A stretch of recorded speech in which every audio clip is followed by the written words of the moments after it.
ನಮಸ್ಕಾರ ನ್ಯೂಸ್ 18 ಡಿಜಿಟಲ್ಗೆ ಸ್ವಾಗತ. ನಾನು ಪೃಥ್ವಿರಾಜ್ ಹಾರನಹಳ್ಳಿ. ನನ್ನ ಜೊತೆ ಇದ್ದಾರೆ ನಮ್ಮ ಪೊಲಿಟಿಕಲ್ ಬ್ಯೂರೋ ಮುಖ್ಯಸ್ಥರಾಗಿರುವಂಥ ಚಿದಾನ್ ಪಟೇಲ್ ಅವರು. ನಾವಿವತ್ತು ಪ್ರಮುಖವಾಗಿ ಒಂದು ಮಹತ್ವದ ವಿಚಾರಕ್ಕೆ ಸಂಬಂಧಪಟ್ಟಂತೆ ಮಾತಾಡಲಿಕ್ಕೆ ಬಂದಿದ್ದೀವಿ. ದೇಶದ ರಾಜಕೀಯ ಇತಿಹಾಸದಲ್ಲೇ, ಚುನಾವಣಾ ಇತಿಹಾಸದಲ್ಲೇ ಒಂದು ಮಹತ್ವದ ಬದಲಾವಣೆಯನ್ನ ತರುವಂತ ನಿಟ್ಟಿನಲ್ಲಿ ಕೇಂದ್ರ ಸರ್ಕಾರ ಹೆಜ್ಜೆಯನ್ನ ಇಡ್ತಾ ಇದೆ. ಏನಪ್ಪಾ ಅದು ಅಂದ್ರೆ ಒನ್ ನೇಷನ್ ಒನ್ ಎಲೆಕ್ಷನ್, ಒಂದು ದೇಶ ಒಂದು ಚುನಾವಣೆ. 2029 ಲೋಕಸಭೆ ಚುನಾವಣೆಯ ಸಂದರ್ಭದಲ್ಲಿ ದೇಶದ ಬಹುತೇಕ ರಾಜ್ಯಗಳ ವಿಧಾನಸಭಾ ಚುನಾವಣೆಯನ್ನು ಕೂಡ ಮಾಡಬೇಕು ಅನ್ನುವಂಥ ನಿಟ್ಟಿನಲ್ಲಿ ಚಿಂತನೆಯನ್ನ ಮಾಡಲಾಗ್ತದೆ. ಈ ಒಂದು ಚರ್ಚೆ ಈಗ ಆಲ್ರೆಡಿ JPC ಕಮಿಟಿ ಇದೆಯಲ್ಲ, ಜಾಯಿಂಟ್ ಪಾರ್ಲಿಮೆಂಟರಿ ಕಮಿಟಿ, ಅಲ್ಲಿ ಚರ್ಚೆಯನ್ನ ಮಾಡಲಾಗ್ತಾ ಇರುವಂಥದ್ದು.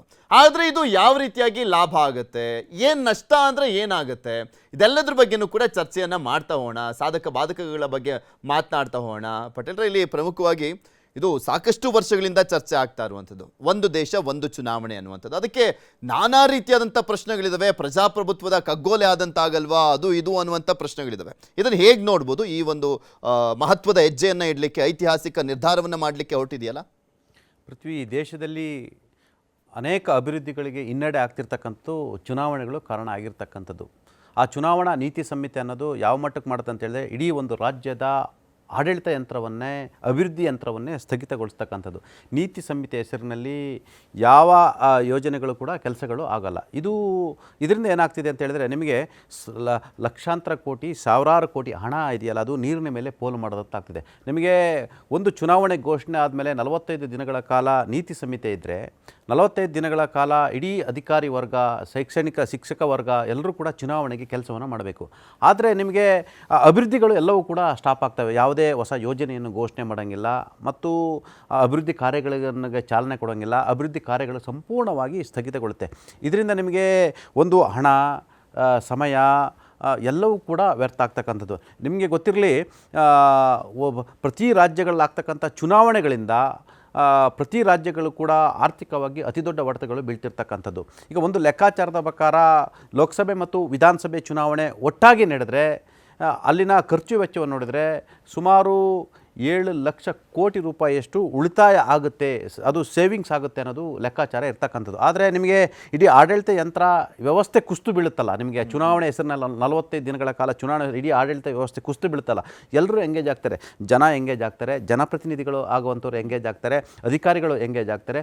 ಇಡೀ ವ್ಯವಸ್ಥೆ ಒಂದು ಕಡೆ ಮಾತ್ರ ಫೋಕಸನ್ನು ಮಾಡುತ್ತೆ. ಇದರಿಂದ ಏನಾಗ್ತಿದೆ ಅಂತ ಹೇಳಿದ್ರೆ, ನಿಮಗೆ ಸಾರ್ವಜನಿಕ ಹಣಕ್ಕೆ ಲೆಕ್ಕ ಕೊಡ್ತಿದ್ದಂಗೆ ಆಗುತ್ತೆ. ಯಾಕಂತ ಹೇಳಿದ್ರೆ ಆ ತೆರಿಗೆ ದುಡ್ಡಿಗೆ ಒಂದು ಗೌರವ ಇರ್ತಕ್ಕಂಥದ್ದು. ಯಾವುದೇ ಯೋಜನೆ 45 ದಿವಸ ಮುಂದೂಡಿದರೆ, ಯಾವುದೇ ಯೋಜನೆ 45 ದಿವಸ ಸ್ಥಗಿತಗೊಂಡ್ರೆ ಅದರಿಂದ ಆಗ್ತಕ್ಕಂಥ ಅಲ್ಟಿಮೇಟ್ ಜನರ ತೆರಿಗೆ ದುಡ್ಡು ಅದು ಪೋಲಾಗುವಂಥದ್ದು.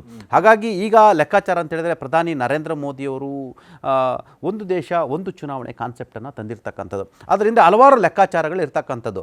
ನಿಮಗೆ ಒಂದು ದೇಶ ಒಂದು ಚುನಾವಣೆ ಕಾನ್ಸೆಪ್ಟ್ ತಂದರು ಅಂತ ಕೂಡಲೇ ಏನು ದೇಶ ಉದ್ಧಾರ ಅನ್ನೋದು ಚರ್ಚೆ ಅಲ್ಲ. ಇದರ ಹಿಂದೆ ರಾಜಕೀಯ ಲಾಭ ಕೂಡ ಇರ್ತಕ್ಕಂಥದ್ದು. ಯಾವುದೇ ರಾಜಕೀಯ ಪಕ್ಷ, ಯಾವುದೇ ರಾಜಕಾರಣಿ ಯಾವುದಾದ್ರೂ ಒಂದು ಯೋಜನೆಯನ್ನು ತರ್ತಾ ಇದ್ದಾನೆ ಅಂತ ಹೇಳಿದರೆ, ಯಾವುದಾದ್ರೂ ಹೊಸ ನೀತಿ ತರ್ತಾ ಇದ್ದಾರೆ ಅಂತ ಹೇಳಿದರೆ, ಅದು ಅವರ ಪಕ್ಷಕ್ಕೆ ಎಷ್ಟು ಲಾಭ ಮತ್ತು ರಾಜಕೀಯವಾಗಿ ಅವರಿಗೆ ಎಷ್ಟು ಲಾಭ, ವೈಯಕ್ತಿಕವಾಗಿ ಎಷ್ಟು ಲಾಭ ಅಂತೇಳಿ ಲಾಭದ ಉದ್ದೇಶದಿಂದಲೇ ಎಲ್ಲವೂ ಕೂಡ ಈ ದೇಶದಲ್ಲಿ ನಡೀತಿರ್ತಕ್ಕಂಥದ್ದು. ಯಾರೇನೇ ಹೇಳ್ಬೋದು, ನನಗೆ ಸ್ವಾರ್ಥ ರಹಿತ, ಅದು ಹೋಯ್ತು, ಆ ಕಾಲ ಹೋಯ್ತು.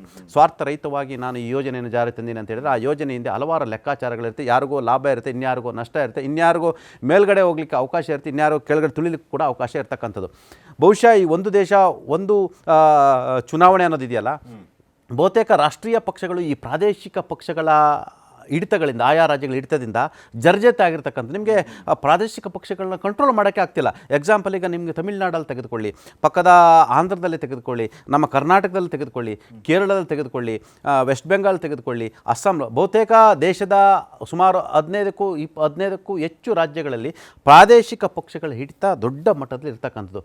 ಇದು ರಾಷ್ಟ್ರೀಯ ಪಕ್ಷಗಳಾಗಿರ್ತಕ್ಕಂಥ ಭಾರತೀಯ ಜನತಾ ಪಕ್ಷ ಮತ್ತು ಕಾಂಗ್ರೆಸ್ನ ನಿದ್ದೆಗಡಿಸಿರ್ತಕ್ಕಂಥದ್ದು. ಅಲ್ಲಿ ಲೋಕಸಭೆ ಚುನಾವಣೆ ನಡೆದ ಸಂದರ್ಭದಲ್ಲೂ ಕೂಡ ಅವರು ಹೆಚ್ಚು ಸ್ಥಾನಗಳನ್ನು ತೆಗೆದುಕೊಳ್ತಾರೆ ಮತ್ತು ವಿಧಾನಸಭೆ ಚುನಾವಣೆ ನಡೆದ ಸಂದರ್ಭದಲ್ಲೂ ಕೂಡ ಅವರೇ ಅಧಿಕಾರಕ್ಕೆ ಬರ್ತಾರೆ. ಹಾಗಾಗಿ ಕಂಟ್ರೋಲ್ ಮಾಡೋಕ್ಕಾಗ್ತಿಲ್ಲ. ಪರೋಕ್ಷವಾಗಿ ಇದೊಂಥರ ಪ್ರಾದೇಶಿಕ ಪಕ್ಷಗಳಿಗೆ ಮೂಗುದಾರ ಅಂತಲೇ ಹೇಳಲಾಗ್ತಿದೆ. ಈಗಾಗಲೇ ಮಾಜಿ ರಾಷ್ಟ್ರಪತಿ ಕೋವಿಂದ್ ಅವರು ಒಂದು ರಿಪೋರ್ಟನ್ನು ಸೆಂಟ್ರಲ್ ಗೌರ್ಮೆಂಟಿಗೆ ಕೊಟ್ಟರು. ಆ ರಿಪೋರ್ಟ್ ಪ್ರಕಾರ ಎಲ್ಲೊಂದು ಕಡೆ ಒಂದು ದೇಶ ಒಂದು ಚುನಾವಣೆ ಮಾಡೋದ್ರಿಂದ ದೇಶದಲ್ಲಿ ಸುಮಾರು 7 ಲಕ್ಷ ಕೋಟಿಯಷ್ಟು ಉಳಿತಾಯ ಆಗುತ್ತೆ ಅಂತ ಚರ್ಚೆ ಆಗ್ತಿರ್ತಕ್ಕಂಥ. ಹಾಗಾಗಿ ಕೇಂದ್ರ ಸರ್ಕಾರ JPC ಮಾಡ್ತು, ಅಂದರೆ ಜಾಯಿಂಟ್ ಪಾರ್ಲಿಮೆಂಟರಿ ಕಮಿಟಿ ಅಂತ ಮಾಡ್ತು. ಅದಕ್ಕೆ ಜೆ ಪಿ ಚೌಧರಿನ ಹಿರಿಯ ಸಂಸದಾಗಿರ್ತಕ್ಕಂಥ ಜೆ ಪಿ ಚೌಧರಿದಲ್ಲಿ ಒಂದು ನೇತೃತ್ವ ಸಮಿತಿ ಮಾಡಿರ್ತಕ್ಕಂಥ ಆ ಸಮಿತಿ ಈಗಾಗಲೇ ಸುಮಾರು 9 ರಾಜ್ಯಗಳಲ್ಲಿ ಅಭಿಪ್ರಾಯನ ಸಂಗ್ರಹಿಸ್ತಕ್ಕಂಥದ್ದು. ಅದು ಸಾರ್ವಜನಿಕ ಅಭಿಪ್ರಾಯ, ಸಮಾಜದ ವಿವಿಧ ಗಣ್ಯರ ಅಭಿಪ್ರಾಯ, ಸಾಹಿತಿಗಳ ಅಭಿಪ್ರಾಯ, ಸೈಂಟಿಸ್ಟ್ಗಳ ಅಭಿಪ್ರಾಯ, ರಾಜಕಾರಣಿಗಳ ಅಭಿಪ್ರಾಯ, ಆಯಾ ಸರ್ಕಾರಗಳ ಅಭಿಪ್ರಾಯ ಮತ್ತು ಎಲ್ಲ ಸ್ತರದ ಅಭಿಪ್ರಾಯವನ್ನು ತೆಗೆದುಕೊಂಡಿರ್ತಕ್ಕಂಥದ್ದು. ಎಲ್ಲ ಬಹುತೇಕ ಅಭಿಪ್ರಾಯಗಳಲ್ಲಿ ಒಂದು ದೇಶ ಒಂದು ಚುನಾವಣೆ ನಡೆದರೆ ಬಹುಶಃ ಒಳ್ಳೆಯದು. ಯಾಕಂತೇಳಿದ್ರೆ ಪದೇ ಪದೇ ಚುನಾವಣೆ ನಡೀತಾ ಇದ್ದಾರೆ. ಈಗ ಲೋಕಸಭೆ ಚುನಾವಣೆ ಆಯಿತು, ಮತ್ತೆ ವಿಧಾನಸಭೆ ಚುನಾವಣೆ ಆಯಿತು, ಪಂಚಾಯತಿ ಚುನಾವಣೆ ಆಯಿತು, ನಗರ ಪಾಲಿಕೆ ಚುನಾವಣೆ ಆಯಿತು, ಜಿಲ್ಲಾ ಮತ್ತು ತಾಲೂಕು ಪಂಚಾಯತ್ ಚುನಾವಣೆ ಆಯಿತು. ಅಂದರೆ ಜನ ವರ್ಷದಲ್ಲಿ 5 ವರ್ಷಗಳಲ್ಲಿ ಸುಮಾರು 1-1.5 ವರ್ಷ ಏನು ಚುನಾವಣೆ ಮಾಡ್ತಾನೆ ಕೂತ್ಕೊಳ್ಳೋದ, ಜನಪ್ರತಿನಿಧಿಗಳು ಚುನಾವಣೆ ಮಾಡ್ತಾನೆ ಕೂತ್ಕೊಳ್ಳೋದು. ಆದರೆ ಇದರಿಂದ 7 ಲಕ್ಷ ಕೋಟಿ ಉಳಿತಾಯ ಆಗುತ್ತೆ ಅಂತೇಳಿ ನೀವು ಪ್ರಶ್ನೆಯನ್ನು ಮಾಡ್ಬೋದು. ಒಂದು ದೇಶ ಒಂದು ಚುನಾವಣೆ ನಡೀತೆ, ಈಗಾಗಲೇ 2 ವರ್ಷ ಆಯಿತು, ಕೆಲವು ಎಲ್ಲ ಚುನಾವಣೆಗೆ 1 ವರ್ಷ ಆಯಿತು ಅಂತೇಳಿ ಅದನ್ನ ಮಾತಾಡೋಣ. ಇಲ್ಲಿ ಮೇನ್ಲಿ ಅಭಿವೃದ್ಧಿಗೆ ಹೊಸ ದಾರಿ ಅಂತ ಹೇಳ್ತಾ ಇರ್ಬೋದು, ಆದರೆ ಆ ರಾಜ್ಯಗಳ ಸ್ವಾಯತ್ತತೆಗೆ ಪ್ರಜಾಪ್ರಭುತ್ವದ ಮೇಲೆ ಇದು ಪರಿಣಾಮ ಬೀರಲ್ವಾ ಅನ್ನುವಂಥ ಪ್ರಶ್ನೆಗಳು ಸಹಜವಾಗಿರುತ್ತೆ. ಯಾಕೆಂದರೆ ನಾವು ಆಯ್ಕೆ ಮಾಡಲಿಕ್ಕೆ ಒಂದೊಂದು ರೀತಿಯಾದಂಥ ಆಪ್ಷನ್ಸ್ಗಳು ಬೇಕು. ನೀವೆಲ್ಲವನ್ನೂ ಒಂದೇ ಸಲ ತಂದು ಕೂರಿಸ್ಬಿಟ್ರೆ ರಾಷ್ಟ್ರೀಯ ಪಕ್ಷಗಳ ಅಲೆಯ ನಡುವೆ ಅಲ್ಲಿನ ಸ್ಥಳೀಯ ಪಕ್ಷಗಳು ಸತ್ತೋದಂಗಾಗಲ್ವಾ, ಪ್ರಜಾಪ್ರಭುತ್ವದ ಕಗ್ಗೋಲೆ ಆದಂತಾಗಲ್ವಾ, ಅಭಿಪ್ರಾಯಗಳನ್ನೇ ನೀವು ಕೊಂದಂತಾಗಲ್ವಾ ಅಂತ. ಅಫ್ಕೋರ್ಸ್ ನಿಮಗೆ ಪ್ರಾದೇಶಿಕ ಪಕ್ಷಗಳಿಗೆ ಉಸಿರಾಟಕ್ಕೆ ಚಾನ್ಸೇ ಇರಲ್ಲ. ನಿಮಗೆ ಒಂದು ವೇವ್ ಇರುತ್ತೆ. ಈಗ ಎಕ್ಸಾಂಪಲು ಪ್ರಧಾನಿ ನರೇಂದ್ರ ಮೋದಿಯವರ ಅಲೆ ಇದ್ದ ಸಂದರ್ಭದಲ್ಲಿ ಮತದಾರ ಏನು ಮಾಡ್ತಾನೆ, ಅವರೊಂದು ಮೆಸೇಜ್ ಪಾಸ್ ಮಾಡ್ತಾರೆ. ಕೇಂದ್ರ ಮತ್ತು ರಾಜ್ಯಗಳಲ್ಲಿ ಒಂದೇ ಸರ್ಕಾರ ಇದ್ದರೆ ಮಾತ್ರ ಡಬಲ್ ಇಂಜಿನ್ ಮಾತ್ರ ಅಭಿವೃದ್ಧಿಗೆ ಸಾಧ್ಯ, ಅಭಿವೃದ್ಧಿ ಆಗಲಿಕ್ಕೆ ಅದು ಸಹಾಯ ಆಗುತ್ತೆ. ಮತ್ತು ಇದರಿಂದ ಏನು ಒಟ್ಟಾಗಿ ಎರಡು ಒಂದು ರಥವಾಗಿ ಹೋಗ್ಬೋದು ಅನ್ನೋದು ಅವರು ಒಂದು ಕಾನ್ಸೆಪ್ಟನ್ನು ಇಡ್ತಾರೆ. ಮತ್ತು ಮತ ಹಾಕೋನು ನಿಮಗೆ ಅವನು 2 ಓಟ್ ಹಾಕಬೇಕು, ಒಂದು ವಿಧಾನಸಭೆಗೂ ಹಾಕಬೇಕು, ಲೋಕಸಭೆಗೂ ಹಾಕಬೇಕು ಏಕಕಾಲದಲ್ಲಿ. ಆತ ಯೋಚನೆ ಮಾಡ್ತಾನೆ, ಹೌದಲ್ಲ ಇದು ಕೆಲವರಿಗೆ ಒಳ್ಳೆ ಕಾನ್ಸೆಪ್ಟ್ ಅಲ್ಲ ಇದು. ಕೇಂದ್ರದಲ್ಲೂ BJP ಸರ್ಕಾರ ಇರುತ್ತೆ, ರಾಜ್ಯದಲ್ಲೂ BJP ಸರ್ಕಾರ ಇರುತ್ತೆ, ಕೇಂದ್ರದಲ್ಲೂ ಕಾಂಗ್ರೆಸ್ ಸರ್ಕಾರ ಇರುತ್ತೆ, ರಾಜ್ಯದಲ್ಲೂ ಕಾಂಗ್ರೆಸ್ ಸರ್ಕಾರ ಇದ್ದರೆ ಅಭಿವೃದ್ಧಿಗೆ ಅನುಕೂಲ ಆಗುತ್ತೆ. ಕಿತ್ತಾಟಗಳಿರಲ್ಲ, ತಿಕ್ಕಾಟಗಳಿರಲ್ಲ, ಪರಸ್ಪರ ಶೀತಲ ಸಮರಗಳಿರಲ್ಲ. ಹಾಗಾಗಿ ಈ ರೀತಿ ಲೆಕ್ಕಾಚಾರಗಳು ಇರ್ತವೆ. ಆದರೆ ಅತಿ ಹೆಚ್ಚು ಲಾಭ ಆಗತಕ್ಕಂಥದ್ದು ಕೇವಲ ರಾಷ್ಟ್ರೀಯ ಪಕ್ಷಗಳಿಗೆ. ಅವರು ಒಂದು ಅಜೆಂಡವನ್ನು ಇಟ್ಕೊಂಡು ಬರ್ತಾರೆ, ಒಂದು ದೇಶ ಒಂದು ಚುನಾವಣೆ. ಈಗ ನೋಡಿ, ಒಂದು ದೇಶ ಒಂದು ಚುನಾವಣೆ ಅಂದ ತಕ್ಷಣ ಇವತ್ತಿನ ಜಂಜಿಗಳು ಯುವಕರಿಗೆ ಭಾಳಷ್ಟು ಬುದ್ಧಿವಂತರಿದ್ದಾರೆ. ಇವತ್ತೆಲ್ಲ ಗೂಗಲ್ ಮಾಡ್ತಾರೆ, ಚಾಟ್ GPT AI ಯುಗ ಇರ್ತಕ್ಕಂಥದ್ದು, ಡಿಜಿಟಲ್ ಯುಗ ಇರ್ತಕ್ಕಂಥ ಯೋಚನೆ ಮಾಡ್ತಾರೆ. ಹೌದು, 7 ಲಕ್ಷ ಕೋಟಿ ರೂಪಾಯಿಯಷ್ಟು ಹಣವನ್ನು ಉಳಿತಾಯ ಮಾಡ್ತಿದ್ದಾರೆ ಅಂತ ಹೇಳಿದ್ರೆ ಒಳ್ಳೆ ನಿರ್ಧಾರ. ಯಾರು ಈ ನಿರ್ಧಾರ ತೆಗೆದುಕೊಂಡ್ರು ಅವ್ರ ಪರವಾಗಿ ನಾವು ನಿಲ್ಲೋಣ, ಅವ್ರಿಗೆ ಬೆಂಬಲವಾಗಿ ನಿಲ್ಲೋಣ ಅಂತೇಳಿ ಒಂದೇ ಸರಿ ಒಂದಷ್ಟು ಯೂತ್ಸ್ ಓಟ್ಗಳನ್ನ ಏನು ಗ್ರ್ಯಾಬ್ ಮಾಡಲಿಕ್ಕೂ ಅನುಕೂಲ ಆಗುತ್ತೆ. ಆದರೆ ನೀವು ಹೇಳಿದ್ರಲ್ಲ, ಪ್ರಾದೇಶಿಕ ಪಕ್ಷಗಳಿದಾರಲ್ಲ, ಅವರು ಈ ರಾಷ್ಟ್ರೀಯ ಪಕ್ಷಗಳ ಅಬ್ಬರದ ನಡುವೆ ಅವರು ಮುಳುಗೋಗ್ಬಿಡ್ತಾರೆ. ಇದರಿಂದ ಲಾಭ ಅಲ್ಟಿಮೇಟ್ ಯಾರಿಗೆ? ಪ್ರಾದೇಶಿಕ ಪಕ್ಷಗಳು. ನೀವು ಒಂದು ಮಾತನ್ನ ಹೇಳಿದ್ರಿ, ಹಂಗೆ ಅಸೆಂಬ್ಲಿ ಆದರೆ ಅಂತ ನನ್ನ ಹತ್ರ ಆಪ್ತಿ ರೆಕಾರ್ಡು ಮಾತಾಡ್ತೀವಿ, ಅದ್ರ ಜೊತೆ ಮಾತಾಡೋಣ. ಇನ್ನೊಂದು, ಮತದಾನ ಪ್ರಮಾಣ ಹೆಚ್ಚಾಗ್ಲಿಕ್ಕೂ ಕೂಡ ಒಂದು ಒಳ್ಳೆ ಅವಕಾಶ ಆದಂತಾಗುತ್ತೆ ಒನ್ ನೇಷನ್ ಒನ್ ಎಲೆಕ್ಷನ್ ನಡೆದ್ರೆ. ಬಿಕಾಸ್ ಯಾವಾಗಲೂ ಎಲೆಕ್ಷನ್ಗಳು ಬರ್ತಾ ಇರುವಂಥ ಸಂದರ್ಭದಲ್ಲಿ ಜನ ಬಿಡು ಇನ್ನು ನೆಕ್ಸ್ಟ್ ಎಲೆಕ್ಷನ್ಗೆ ಹಾಕೊಳ್ಳೋಣ, ಆದರೆ ಒಂದೇ ಒಮ್ಮೆ ಬಾರಿ ಮಾತ್ರ ನಾವು ವೋಟ್ ಹಾಕ್ಲಿಕ್ಕೆ ಅವಕಾಶ ಇದೆ ಅಂತ ಬಂದಂಥ ಸಂದರ್ಭದಲ್ಲಿ ಹಾಕಿ ಬಿಡೋಣ ಅಂತ. ಅಂದರೆ ಲೋಕಸಭೆ ವಿಧಾನಸಭೆ ಎಲೆಕ್ಷನ್ ಒಟ್ಟಿಗೆ ನಡಿಬೇಕಾದ್ರೆ ಬಂದು ವೋಟ್ ಹಾಕ್ಲಿಕ್ಕೂ ಕೂಡ ಒಂದು ಉತ್ಸುಕತೆಯನ್ನು ತೋರಿಸ್ಬೋದು ಅಂತ. ಅಫ್ಕೋರ್ಸ್ ನೋಡಿ, ಇದು ಪ್ರಜಾಪ್ರಭುತ್ವ ಹೆಂಗೆ ಅಂತ ಅನ್ಬೋದು. ಕೆಲವು ಕಡೆ 40% ವೋಟಿಂಗ್ ಆಗುತ್ತೆ, ಕೆಲವು ಕಡೆ 80% ಆಗುತ್ತೆ. ಎಲ್ಲೋ ಬೆರಳೆಣಿಕೆ ಕಡೆಗಳಲ್ಲಿ ಮಾತ್ರ 100% ವೋಟ್ ಆಗೋದು. ಅದು ಬೆರಳೆಣಿಕೆಯಲ್ಲಿ 90% ಆಗೋದು ಕೂಡ ಅದು ಬೆರಳೆಣಿಕೆ ಕ್ಷೇತ್ರಗಳಲ್ಲಿ ಮಾತ್ರ. 80% ಆಗೋದು ಕೂಡ ಆಲ್ಮೋಸ್ಟ್ 50-60. ಬಹುತೇಕ ವಿದ್ಯಾವಂತ ಮತದಾರ ಯಾವ ಮಟ್ಟಕ್ಕೆ ಆಗಿದೆ ಅಂತ ಹೇಳಿದ್ರೆ, ನಿಮಗೆ ನೀವು ಪ್ರಶ್ನೆ ಮಾಡ್ತಾರಲ್ಲ, ಈ ದೇಶದಲ್ಲಿ ಅವ್ರಿಗೆಲ್ಲ ವ್ಯವಸ್ಥೆನೂ ಬೇಕು. ಹೋದ ತಕ್ಷಣ ಪೆಟ್ರೋಲ್ ಇಮಿಡಿಯೇಟ್ಲಿ ಹಾಕಬೇಕು, ಅವರೆಲ್ಲ ಸರ್ಕಾರಿ ಕೆಲಸಕ್ಕೆ ಆಫೀಸ್ಗೆ ಹೋದ ತಕ್ಷಣ ಇಮಿಡಿಯೇಟ್ಲಿ ಆಗಬೇಕು, ಅವರು ಎಲ್ಲ ನಿಂತಲ್ಲೇ ಆಗಬೇಕು, ಆ ಥರ ಯೋಚನೆ. ಆಯ್ತಾ, ಇದೇನಾಗುತ್ತೆ ಆ ಟೈಮಲ್ಲಿ ಎಜುಕೇಟೆಡ್ಸು, ಒಂದಷ್ಟು ಖಾಸಗಿ ಸಂಸ್ಥೆಯಲ್ಲಿ ಕೆಲಸ ಮಾಡ್ತಕ್ಕಂಥವ್ರು, ಕೆಲವು ಸರ್ಕಾರಿ ಸಂಸ್ಥೆಯಲ್ಲಿ ಕೆಲಸ ಮಾಡ್ತಕ್ಕಂಥ ಒಂದಷ್ಟು ಯಂಗ್ ಫೆಲೋಸ್ಗಳು ಎಲ್ಲ ಏನು ಮಾಡ್ತಾರೆ, ಚುನಾವಣೆ ಸಂದರ್ಭ ಅಯ್ಯೋ ಬಿಡು ಗುರು ಯಾರೋ ಗುರು 2 ದಿವಸ 3 ದಿವಸ ಅಂತೇಳಿ ಟ್ರಿಪ್ ಹೋಗ್ತಾರೆ. ಇದು ಅವರ ಮತಕ್ಕೆ ಆತ್ಮಗೌರವಕ್ಕಾದರೂ ಮತವನ್ನು ಹಾಕಬೇಕು. ನಾನು ಈ ದೇಶದ ಪ್ರಜೆ ಅನ್ನೋದು ಒಂದು ಕಾಮನ್ ಸೆನ್ಸಿಗಾರರು ಮತವನ್ನು ಹಾಕಬೇಕು. ಇದೇ ಕಾರಣಕ್ಕಾಗಿ ನಮಗೆ ಮತದಾನ ಪ್ರಮಾಣ ಇದು ಇಳಿಮುಖ ಆಗ್ತಿರ್ತಕ್ಕಂಥದ್ದು. ಮತ್ತು ನಿಮಗೆ ನೋಡಿ, ಹಳ್ಳಿಗಳಲ್ಲಾಗುತ್ತೆ, ನಗರ ಪ್ರದೇಶಗಳಲ್ಲಾಗಲ್ಲ. ನೀವು ಹೇಳಿದ್ರಲ್ಲ ಹಾಗೆ ಎಲ್ಲರೂ ಕೂಡ ರಜೆ ಮಜೆಗೆ ಹೋಗ್ತಾರೆ. ಇದರಿಂದ ಏನಾಗುತ್ತೆ ಅಂತ ಹೇಳಿದ್ರೆ, ನಿಮಗೆ ತಮ್ಮ ಹಕ್ಕು ಇರ್ತಕ್ಕಂಥದ್ದು 5 ವರ್ಷಕ್ಕೆ ಒಂದೇ ಹಕ್ಕು, ಅದು ರೈಟ್ಸು. ಆ ರೈಟ್ಸನ್ನ ಮಿಸ್ಯೂಸ್ ಮಾಡಬಾರ್ದು ಅಂತ ಒಂದಷ್ಟು ಅತಿ ದೊಡ್ಡ ಅವೇರ್ನೆಸ್ ಆಟೋಮೆಟಿಕಲ್ ಅವ್ನ ಮೈಂಡ್ ಸೆಟ್ ಬಂದ್ಬಿಡುತ್ತೆ. ನಾನು ಒಂದು ಓಟ್ ಈ ಸರಿ ಮಿಸ್ ಮಾಡ್ಕೊಂಡ್ರೆ ಲೋಕಸಭೆ ಇಲ್ಲ, ವಿಧಾನಸಭೆ ಇಲ್ಲ ಅಂತೇಳಿ. ಹಾಗಾಗಿ ಕಡ್ಡಾಯ ಮತದಾನ ಕೂಡ ಇದು ಅನುಕೂಲ. ಹೆಚ್ಚು ಎಲ್ಲದಕ್ಕಿಂತಲೂ ಮುಂಚೆಯಾಗಿ ಅಭಿವೃದ್ಧಿ ಕಾರ್ಯಗಳಿಗೆ ಹೊಡ್ತಾ ಬೀಳ್ತಿತ್ತಲ್ಲ. ನಾನು ಹೇಳಿದೆ ನಿಮಗೆ JP ಚೌಧರಿ ಪ್ರಕಾರ, ಆ JPC ಕಮಿಟಿ ಪ್ರಕಾರ ಸುಮಾರು 7 ಲಕ್ಷ ಕೋಟಿ ರೂಪಾಯಿಯಷ್ಟು ಅಂದಾಜು ಈ ದೇಶಕ್ಕೆ ಉಳಿತಾಯ ಆಗುತ್ತೆ ಅಂತ ಹೇಳ್ತಾರೆ. ಅಷ್ಟು ಸುಲಭ ಅಲ್ಲ. 7 ಲಕ್ಷ ಕೋಟಿ ಅಂತ ಹೇಳಿದ್ರೆ ಆ 7 ಲಕ್ಷ ಕೋಟಿ ರೂಪಾಯಿನ ಅತಿ ದೊಡ್ಡ ಅಭಿವೃದ್ಧಿ ಕೆಲಸಗಳಿಗೆ, ಯೋಜನೆಗಳು, ಅತಿ ದೊಡ್ಡ ಯೋಜನೆಗಳಿಗೆ ಬಳಸ್ಕೊಳ್ಬೋದು. ಇದರಿಂದ ಒಂದು ಲೆಕ್ಕಾಚಾರ. ಪಟೇಲ್ರೆ, ವಿಧಾನಸಭೆ ಎಲೆಕ್ಷನ್ಗೆ 1000 ಹೊಡಿತಾರೆ, ಲೋಕಸಭೆ ಎಲೆಕ್ಷನ್ ಇದ್ದಾಗ 1000 ಹೊಡಿತಾರೆ, ಆ ದುಡ್ಡು ಉಳಿಯುತ್ತೆ ಅಟ್ಲೀಸ್ಟ್. ಒಳ್ಳೆ ಮತ್ತೆ ದುಡ್ಡು ಜಾಸ್ತಿ ಉಳಿಯೋದು ಯಾರಿಗೆ ಗೊತ್ತಾ? ಈ ಭ್ರಷ್ಟ ರಾಜಕಾರಣಿಗಳಿಗೆ ದುಡ್ಡು ಉಳಿಯುತ್ತೆ.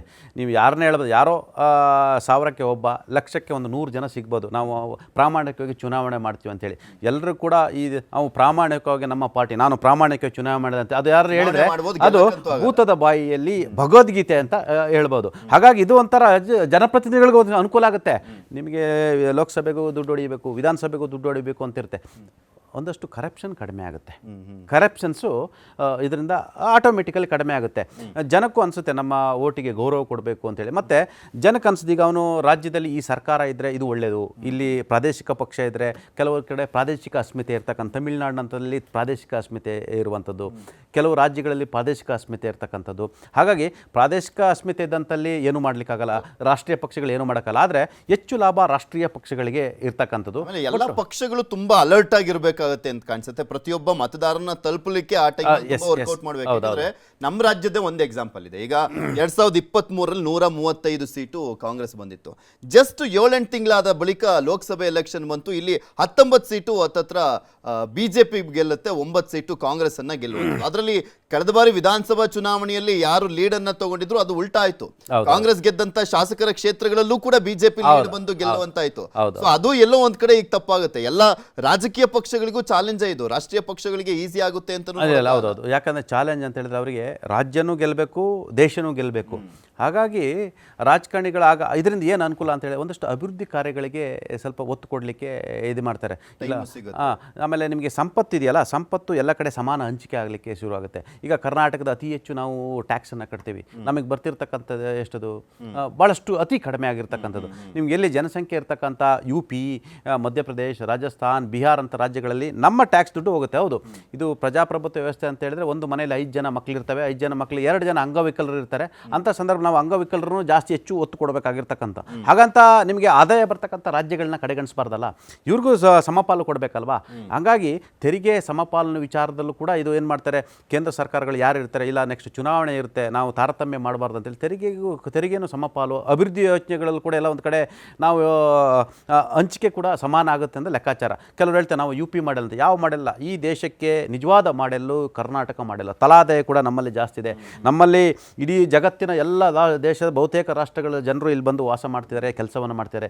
ಈ ದೇಶದ ಅಷ್ಟು ರಾಜ್ಯಗಳ ಜನರು ಇಲ್ಲಿ ಬಂದು ಕೆಲಸವನ್ನು ಮಾಡ್ತಿದ್ದಾರೆ. ಬೆಂಗಳೂರಿನಲ್ಲಿ ಯಾವ ಮಟ್ಟಿಗೆ ಬೆಂಗಳೂರು ಎಷ್ಟು ಜನರನ್ನ ಸಾಕಿದೆ ಅಂತ ಹೇಳಿದರೆ, 30 ರೂಪಾಯಿಗೂ ಬಿರಿಯಾನಿ ಸಿಗುತ್ತೆ, 3000 ರೂಪಾಯಿಗೂ ಬಿರಿಯಾನಿ ಸಿಗುತ್ತೆ, 5 ರೂಪಾಯಿ ಇಂದಿರಾ ಕ್ಯಾಂಟೀನ್ ಊಟನೂ ಸಿಗುತ್ತೆ, ನಿಮಗೆ 3000 ರೂಪಾಯಿ ಯಾವುದೋ ಸ್ಟಾರ್ ಹೋಟೆಲ್ ಎಲ್ಲರೂ ಬದುಕಬಹುದು ಅಂತ ಆಗಿರ್ತಕ್ಕಂಥದ್ದು. ಅದು ಕರ್ನಾಟಕ, ಎಸ್ಪೆಷಲಿ ಬೆಂಗಳೂರು ಆಗಿರ್ತಕ್ಕಂಥದ್ದು. ಈ ವಿಚಾರದಲ್ಲಿ ಈಗ ನಮಗಿರುವಂಥ ಪ್ರಮುಖವಾದಂಥ ಪ್ರಶ್ನೆ ಅಂದರೆ, ಸರ್ಕಾರ ಮಧ್ಯದಲ್ಲಿ ಬಿದ್ದೋದ್ರೆ ಏನಾಗುತ್ತೆ? ಈ ಆ್ಯಕ್ಚುಲಿ ಫಸ್ಟು ಚುನಾವಣೆ ಅನ್ನುವಂಥದ್ದು ಭಾರತದಲ್ಲಿ ಶುರುವಾದಂಥ ಸಂದರ್ಭದಲ್ಲಿ ಇಡೀ ದೇಶದಲ್ಲಿ ಒಟ್ಟಿಗೆ ನಡೆದಿದ್ದು, ಅದೇನು ಬೇರೆ ಬೇರೆ ಏನು ನಡೆದಿರಲಿಲ್ಲ ಅವಾಗೆಲ್ಲ.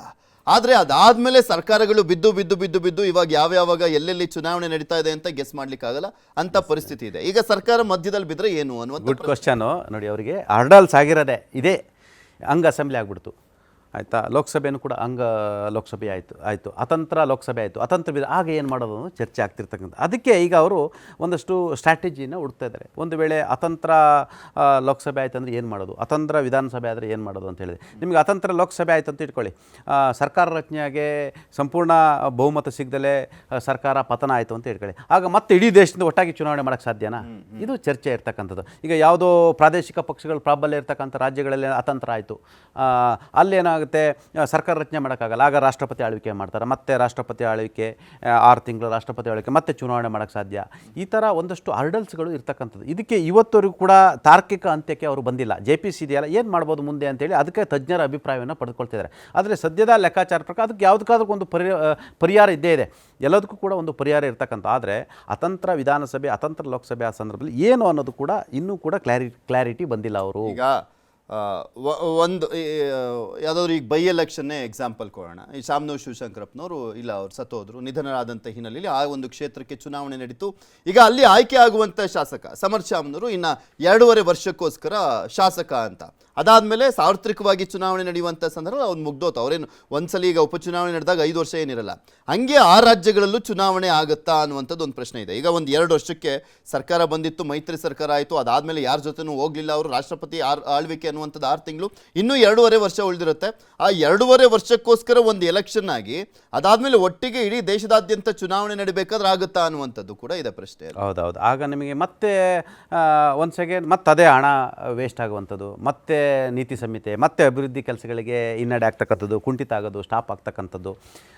ಇಂಥ ಸಂದರ್ಭದಲ್ಲಿ ಏನು ಮಾಡ್ತಾರೆ ಅಂತೇಳಿ, ಅಥವಾ 1 ವರ್ಷ ಇದ್ದಂಥ ಸಂದರ್ಭದಲ್ಲಿ ಲೆಕ್ಕಾಚಾರಗಳೇ, ಒಂದು ವೇಳೆ ಸರ್ಕಾರ ಪತನವಾಗಿ 1 ವರ್ಷ ಇದ್ದಂಥ ಸಂದರ್ಭದಲ್ಲಿ ರಾಷ್ಟ್ರಪತಿ ಆಳ್ವಿಕೆ ಮಾಡ್ತಕ್ಕಂಥದ್ದು, ಅಲ್ಲೊಂದು ಕಮಿಟಿ ಮಾಡ್ತಕ್ಕಂಥದ್ದು, ಅಥವಾ ಯಾವ ಸರ್ಕಾರದ ಸಿ ಎಮ್ ಆಗಿರ್ತಾರೆ ಆತ ಟೇಕ್ ಕೇರ್ ಸಿ ಎಮ್ ಆಗಿ ಮಾಡ್ಕೊಂಡು ರಾಜ್ಯಪಾಲರು ಆಡಳಿತ ಮಾಡ್ತಕ್ಕಂಥದ್ದು, ಚೀಫ್ ಸೆಕ್ರೆಟರಿ ಕಂಟ್ರೋಲ್ ಕೊಡ್ತಕ್ಕಂಥ ಈ ಥರದ್ದೆಲ್ಲ ಚರ್ಚೆ ಆಗ್ತಿರ್ತಕ್ಕಂಥದ್ದು. ಈ ರಾಷ್ಟ್ರಪತಿ ಆಳ್ವಿಕೆನೂ ಒಂಥರ ಯಾವ ಕೇಂದ್ರ ಸರ್ಕಾರ ಇರುತ್ತೆ ಅವ್ರದ್ದೇ ಆಡಳಿತ ಇದ್ದಂಗೆ. ಅಫ್ಕೋರ್ಸ್ ಯಾರು ಏನೇ ಹೇಳಿದ್ರು ಕೂಡ ಅಂಡರ್ ಕಂಟ್ರೋಲ್ ಆಯಾ ಸೆಂಟ್ರಲ್ ಗೌರ್ಮೆಂಟು ಕೈ ಕೆಳಗೆ ಇದ್ದೇ ಇರುತ್ತೆ. ಯಾರು ಹೇಳ್ಬೋದು ಇಲ್ಲ ಅವರು ರಾಜ್ಯಪಾಲರಿಗೆ ನಾವು ಸಂಪೂರ್ಣವಾಗಿ ಈ ದೇಶದ ಸಾಂವಿಧಾನಿಕ ವ್ಯವಸ್ಥೆಯಲ್ಲಿ ಅವರಿಗೆ ಸ್ವಾಯತ್ತೆ ಕೊಟ್ಟಿದೆ, ಅವರ ಅಧಿಕಾರವನ್ನು ನಿಷ್ಪಕ್ಷಪಾತ ಮಾಡ್ತೀವಿ ಅಂತ ಯಾರು ಹೇಳಿದರೆ ಕೂಡ ಅದು ಕೂಡ ಏನು ಪೇಪರ್ ಸ್ಟೇಟ್ಮೆಂಟ್ ಅಂತ ಹೇಳ್ಬೋದು.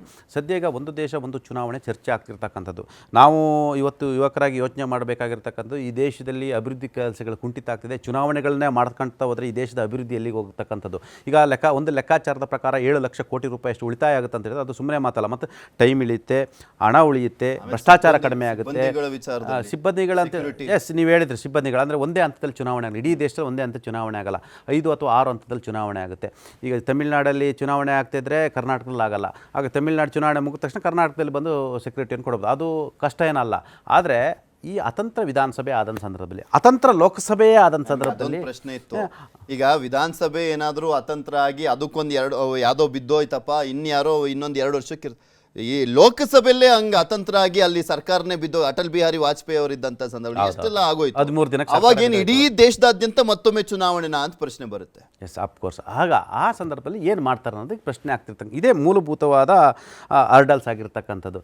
ಅದಕ್ಕೆಲ್ಲ ಏನು ಮಾಡ್ತಾರೆ, ಏನು ಸ್ಟ್ರಾಟಜಿ ಮಾಡ್ತಿರ್ತಕ್ಕಂಥ, ಅದಕ್ಕೆ ಈಗ ಸಂಬಂಧಪಟ್ಟಾಗೆ ಚರ್ಚೆಗಳಿದೆ, ಅಭಿಪ್ರಾಯಗಳು ತಗೊಂಡು ಏನು ಮಾಡ್ಬೋದು ಅನ್ನೋದು ಸ್ಟ್ರಾಟಜಿ ನಡೀತಿರ್ತಕ್ಕಂಥದ್ದು. ಅಷ್ಟು ಸುಲಭ ಅಲ್ಲ ಇದು. ಒಂದು ದೇಶ ಒಂದು ಚುನಾವಣೆ ನಡೆಸತಕ್ಕಂಥದ್ದು ಅಷ್ಟು ಸುಲಭ ಅಲ್ಲ. ಅತಂತ್ರ ಲೋಕಸಭೆ, ಅತಂತ್ರ ವಿಧಾನಸಭೆ ಅಂದರೆ ಮುಂದೆ ಏನು ಅಂತ ಚರ್ಚೆ ಆಗ್ತಿರ್ತಕ್ಕಂಥ, ಅದಕ್ಕಾಗಿ ಒಂದಷ್ಟು ಕಾನೂನು ಕಟ್ಟಳೆಗಳು ಕೂಡ ಆಗ್ತಿರ್ತಕ್ಕಂಥದ್ದು. ಈಗ ಇನ್ನೊಂದು ಕುತೂಹಲ ಇದೆ ನನಗೆ, ಅಂದರೆ 2029ಕ್ಕೆ ತರಬೇಕು ಅಂದ್ಕೊಂಡಿದ್ದಾರೆ. ಅದು ಅಟ್ಲೀಸ್ಟ್ 1 ವರ್ಷಕ್ಕೆ ಮುಂಚೆನಾದರೂ ಒಂದು ನಿರ್ಧಾರ ಆಗ್ಬೋದೇನೋ, ಯಾಕೆಂದರೆ ತುಂಬ ಅಮೆಂಡ್ಮೆಂಟ್ಸ್ಗಳನ್ನೆಲ್ಲ ಚೇಂಜ್ ಮಾಡಬೇಕು. 2028ರವರೆಗೂ ಕಾಂಗ್ರೆಸ್ ಸರ್ಕಾರ ಅಂತೂ ಇರುತ್ತೆ, ಡಿ ಕೆ ಶಿವಕುಮಾರ್ ಅವರು ಅಂತೂ ಇದ್ದೇ ಇರ್ತಾರೆ. ಈಗ 2029ಕ್ಕೆ ವಿಧಾನಸಭೆ ಲೋಕಸಭೆ ಚುನಾವಣೆ ಮಾಡಬೇಕು ಅಂದರೆ ಯಾವುದೆಲ್ಲ ಇನ್ನೇನು ಕೆಲವೇ ತಿಂಗಳುಗಳ ಕಾಲ ಬಾಕಿ ಇರುತ್ತೆ, ಅಥವಾ 1 ವರ್ಷದ ಒಳಗಡೆ ಮಾತ್ರ ಚುನಾವಣೆ ಇರ್ತವೆ ಅಂಥವ್ರಿಗೆ ಮತ್ತೊಂದು ಗ್ರೇಸ್ ಪೀರಿಯಡ್ ಕೊಡ್ತಾರಾ ಅಂತ ಇಲ್ಲ ನಿಮಗೆ ತಿಳ್ಕೊಳ್ಳಿ ಏನಂತ ಹೇಳಿದ್ರೆ 6 ತಿಂಗಳು ಅವಕಾಶವನ್ನು ಕೊಡ್ತಾರೆ. ಇನ್ನು 6 ತಿಂಗಳು ರಾಜ್ಯಪಾಲರ ಆಡಳಿತ ಇರುತ್ತೆ, ಅಂದರೆ ರಾಷ್ಟ್ರಪತಿಗಳಿಂದ ರಾಜ್ಯಪಾಲರ ಮುಖಾಂತರ ಆಡಳಿತ ಇರುತ್ತೆ. ಆ ಆಡಳಿತ ಇದ್ರೂ ಕೂಡ ಅವರು ಟೇಕ್ ಕೇರ್ ಸಿ ಎಮ್ ಆಗಿರ್ತಾರೆ ಅಷ್ಟೇ, ಅವ್ರಿಗೇನು ಪವರ್ ಇಲ್ಲ. ಇಡೀ ಆಡಳಿತ ನಡೆಸ್ತಕ್ಕಂಥದ್ದು ರಾಜಭವನದಿಂದಲೇ ಆಡಳಿತ ನಡೆಸ್ತಕ್ಕಂಥದ್ದು. ಒಂದು 6 ತಿಂಗಳು ಒಂದು ವೇಳೆ ಒಂದು ದೇಶ ಒಂದು ಚುನಾವಣೆ ನಡೆದರೆ ಡಿ ಕೆ ಶಿವಕುಮಾರ್ ಅವರಿಗೆ ಲಕ್ ಕುದುರ್ತು ಅಂತಲೇ ಅರ್ಥ. 6 ತಿಂಗಳು ಎಕ್ಸ್ಟ್ರಾ ಸಿ ಎಮ್ ಪ್ಲಸ್ ಮತ್ತೆ ಟೇಕ್ ಕೇರ್ ಸಿ ಎಮ್ ಆಗಿರ್ತಾರೆ, ಅಲ್ಲಿಗೆ 1 ವರ್ಷ ಸಿ ಎಮ್ ಆಗಿರ್ತಾರೆ. ಆಯಿತಾ, ಆ ಲೆಕ್ಕಾಚಾರದ ಪ್ರಕಾರ 6 ತಿಂಗಳು ಅವರಿಗೆ ಹೆಚ್ಚಿನ ಅಧಿಕಾರಾವಧಿ ಸಿಕ್ಕಂತಾಗುತ್ತೆ ಡಿ ಕೆ ಶಿವಕುಮಾರ್ ಅಂತವರಿಗೆ. ಮತ್ತು ಯಾರಿಗೆಲ್ಲ 1 ವರ್ಷ ಚುನಾವಣೆ ಬಾಕಿ ಇರುತ್ತೆ ಎಲ್ಲ ರಾಜ್ಯಗಳ ಮುಖ್ಯಮಂತ್ರಿಗಳಿಗೆ ಅವರು ಭಾಳಷ್ಟು ಇದೊಂಥರ ಲಾಟ್ರಿ ಅಂತ ಹೇಳ್ಬೋದು. ಲಾಟ್ರಿ ಅಲ್ಲ, ಡಬಲ್ ಲಾಟ್ರಿ ಅಂತ ಹೇಳ್ಬೋದು. ಆದರೆ another 6 months controlled by governor. ಹಾಗಾಗಿ ಇವರು ಟೇಕ್ ಕೇರ್ ಸಿ ಎಮ್ ಥರ ಇರ್ತಾರೆ, ಆದರೆ ರಾಜಭವನದಿಂದಲೇ ಎಲ್ಲ ಆಡಳಿತ ಯಂತ್ರ ನಿಯಂತ್ರಣ ಆಗುತ್ತೆ. ಈಗ ಪ್ರಮುಖವಾಗಿ ವೆಚ್ಚ ಉಳಿತಾಯ ಆಗುತ್ತೆ, ವೇಗವಾದ ಆಡಳಿತ, ನಿರಂತರವಾದಂಥ ಅಭಿವೃದ್ಧಿ ಎಂಬ ಸರ್ಕಾರ ಮತ್ತೆ ಮತದಾನದ ಪ್ರಮಾಣ ಜಾಸ್ತಿ ಆಗುತ್ತೆ ಅಂತ. ಆದರೆ ಸಂವಿಧಾನ, ರಾಜ್ಯಗಳ ಸ್ವಾಯತ್ತತೆ, ಪ್ರಜಾಪ್ರಭುತ್ವದ ಎಲ್ಲೋ ಒಂದು ಕಡೆ ಕಗ್ಗೋಲೆ ಆಗ್ಬಿಡುತ್ತೆ ಅನ್ನುವಂಥ ಆತಂಕಗಳು ಕೂಡ ಇದ್ದಾವೆ. ಆದರೆ ಇದು 2029ರ ಲೋಕಸಭೆ ಚುನಾವಣೆಗೆ ಮಾಡಬೇಕು ಅಂತ ಕೇಂದ್ರ ಸರ್ಕಾರ ಅಂದ್ಕೊಂಡಿದೆ. ಕಾದ್ ನೋಡೋಣ, ಯಾಕೆಂದರೆ ಅಷ್ಟು ಈಸಿ ಅಂತೂ ಇಲ್ಲ, ಸಾಕಷ್ಟು ಸವಾಲುಗಳಿದ್ದಾವೆ, ಸಾಕಷ್ಟು ಪ್ರಶ್ನೆಗಳು ಕೂಡ ಇರುವಂಥದ್ದು. ಹಂಗ ಅಸೆಂಬ್ಲಿ ಆದ್ರೇನು, ಸರ್ಕಾರ ಬಿದ್ದೋದ್ರೇನು, ಅಥವಾ ಕೇಂದ್ರ ಸರ್ಕಾರ ಬಿದ್ದೋದ್ರೆ ಏನ್ ಕತೆ ಅನ್ನುವಂಥ ಪ್ರಶ್ನೆಗಳಿಗೆ ಉತ್ತರ ಕೊಟ್ಟ ಬಳಿಕನೇ ಇದನ್ನೆಲ್ಲ ಚೇಂಜಸ್ ಮಾಡ್ಲಿಕ್ಕೆ ಆಗೋದು. ಕಾದ್ ನೋಡ್ಬೇಕು ಅಂತ ಕಾಣಿಸುತ್ತೆ. ನೋಡೋಣ ಏನಾಗುತ್ತೆ ಅಂತ. ಧನ್ಯವಾದ ಪಟೇಲ್, ಜಾಯ್ನ್ ಆಗಿ ವಿಶ್ಲೇಷಣೆ ಮಾಡೋದಕ್ಕೆ. ಇದಾಗಿತ್ತು ಇವತ್ತಿನ ಸ್ಪೆಷಲ್. ನೋಡ್ತಾ ಇರಿ News 18. ನಿರ್ಭೀತ, ನಿಷ್ಪಕ್ಷಪಾತ, ವಿಶ್ವಾಸಾರ್ಹ ಸುದ್ದಿಗಳಿಗೆ ಹೆಸರಾಗಿರುವ ನ್ಯೂಸ್ 18 ಕನ್ನಡ ಈಗ ಆಪ್ನಲ್ಲೂ ಲಭ್ಯವಿದೆ. ದಯವಿಟ್ಟು ಇಲ್ಲಿರುವ QR ಕೋಡ್ನ ಸ್ಕ್ಯಾನ್ ಮಾಡಿಕೊಂಡು ಆಪ್ ಡೌನ್ಲೋಡ್ ಮಾಡೋದಕ್ಕೆ ಮರಿಬೇಡಿ.